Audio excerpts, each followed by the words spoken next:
ভোর থেকেই নানা ধরনের তাজা সবজির পসরা বসে ঝিনাইদহের নতুন হাটখোলা বাজারে। থরে থরে সাজানো থাকে ফুলকপি, বাঁধাকপি, লাউ, টমেটো সহ হরেক রকমের সবজি। মেলা বাড়ার সঙ্গে জমতে থাকে কেনাবেচা। ক্রেতা বিক্রেতার হাকডাক চলে দুপুর পর্যন্ত।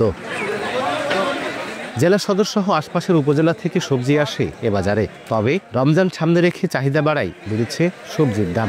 সপ্তাহের ব্যবধানে বৃহস্পতিবার সাপ্তাহিক হাটের দিনে পাইকারি বাজারে প্রকারভেদে কেজিতে বেড়েছে 5 থেকে 10 টাকা পর্যন্ত। সবজির দাম বাড়ায় খুশি কৃষক, তবে নাখোশ ক্রেতারা। রোজার সময় সবাই বেগুন, পেঁয়াজ এগুলো বেশি কিনে ফেলছে, এই জন্য দাম বেশি মূলত।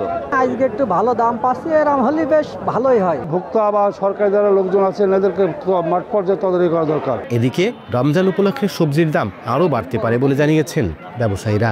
রোজার সামনে এখন কিছু দাম বাড়বে, রোজার 10টা-15টা হয়ে গেলে সবজির দাম আবার স্বাভাবিক হয়ে যাবে।